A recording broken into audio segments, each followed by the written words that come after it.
মুর্শিদাবাদের অশান্তিতে যারা ঘরছাড়া হয়েছেন বলে অভিযোগ, তাদের একাংশকে নিয়ে বৃহস্পতিবার রাজভবনে যান সুকান্তেরা। রাজ্যপালের কাছে তারা 5 দফা দাবি পেশ করেছেন। শমশেরগঞ্জ এবং ধুলিয়ানে পরিস্থিতি কী রকম তা এলাকা গিয়ে খতিয়ে দেখতেও রাজ্যপালকে অনুরোধ করে রাজ্যের প্রধান বিরোধী দল। অ্যাকচুয়ালি মুর্শিদাবাদের কয়েকটি এলাকায় হিংসার ঘটনা নিয়ে নতুন করে সংঘাতের আবহ তৈরি হলো রাজভবন এবং নবান্নের। বৃহস্পতিবার ঘরছাড়াদের মুখে এলাকার কথা শুনে মুর্শিদাবাদে যাওয়ার সিদ্ধান্ত নিয়েছেন রাজ্যপাল সিভি আনন্দ বোস। সে কথা প্রথমে জানান বিজেপির রাজ্য সভাপতি তথা কেন্দ্রীয় মন্ত্রী সুকান্ত মজুমদার। বস্তুত রাজ্যপাল বৃহস্পতিবারই রাতেই পৌঁছে যাবেন মুর্শিদাবাদে। সেখানে জেলা সার্কিট হাউসে রাত্রি যাপন করে শুক্রবার যাবেন বিভিন্ন এলাকায়।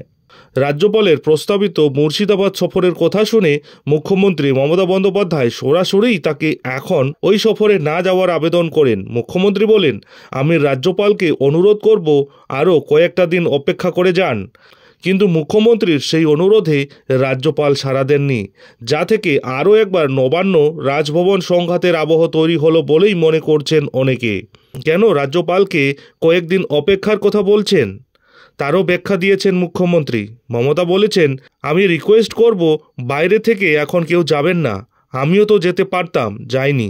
আমি গেলে অন্যরা যেতে চাইবেন। আমাদের মহিলা কমিশনের টিমও যেতে চেয়েছিল, কিন্তু আমি বলেছি এখনই যেতে হবে না। মুখ্যমন্ত্রী আরও বলেন, ওখানে শান্তির বাতাবরণ ফিরে এসেছে। এখন কাজ কনফিডেন্স বিল্ডিং, সেই কাজ চলছে। তবে পরিস্থিতি স্বাভাবিক হলে তিনি মুর্শিদাবাদে যাবেন বলেও জানিয়েছেন মমতা বন্দ্যোপাধ্যায়। তবে তার বক্তব্য, ঠিক সময়ে যাব।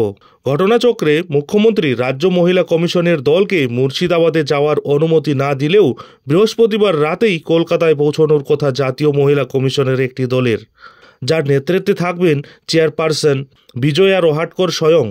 রাজ্যপালের মতো মহিলা কমিশনের দলেরও শুক্রবার মুর্শিদাবাদের বিভিন্ন এলাকা পরিদর্শনে যাওয়ার কথা। দিল্লি থেকে দল পাঠাচ্ছে জাতীয় মানবাধিকার কমিশনও। অর্থাৎ মমতা যখন ওই এলাকায় বাইরে থেকে কাউকে না যাওয়ার অনুরোধ করছেন, রাজ্য মহিলা কমিশনকে বারণ করছেন, তখন রাজভবন, জাতীয় মহিলা কমিশন বা মানবাধিকার কমিশন মুর্শিদাবাদ যেতে তৎপরতা দেখাচ্ছে, যাকে প্রশাসনের অনেকে সংঘাত বলেই ব্যাখ্যা করছেন।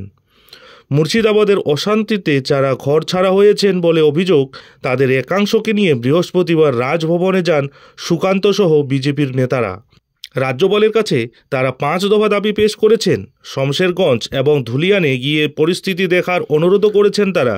সুকান্তের দাবি, সেই অনুরোধে সাড়া দিয়েই রাজ্যপাল সিভি আনন্দ বোস সফরে যাওয়ার সিদ্ধান্তও নিয়েছেন। রাজভবন থেকে বেরিয়ে সংবাদ মাধ্যমকে সুকান্ত বলেন, রাজ্যপালকে আমরা অনুরোধ করেছি যে নিজে গিয়ে পরিস্থিতি দেখে আসতে। রাজ্যপাল রাজি হয়েছেন। যারা আশ্রয় শিবিরে রয়েছেন, রাজ্যপাল তাদের কাছেও যাবেন, সেই এলাকাতেও যাবেন।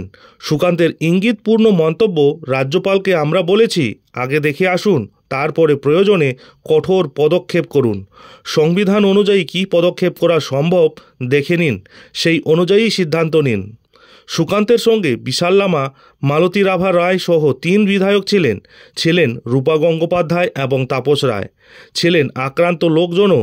রাজ্যপাল আলাদা করে ঘরছাড়াদের সঙ্গে কথা বলেন।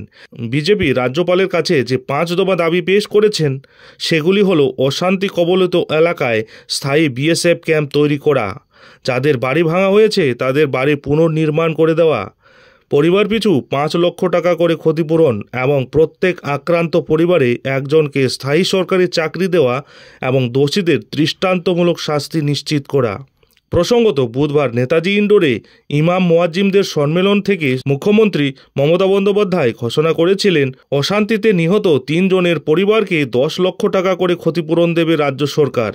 যাদের দোকান লুটপাট হয়েছে তাদের ক্ষতির পরিমাণ কত তার হিসাব করার দায়িত্ব মুখ্যমন্ত্রী দিয়েছেন মুখ্য সচিব মনোজ পন্তকে।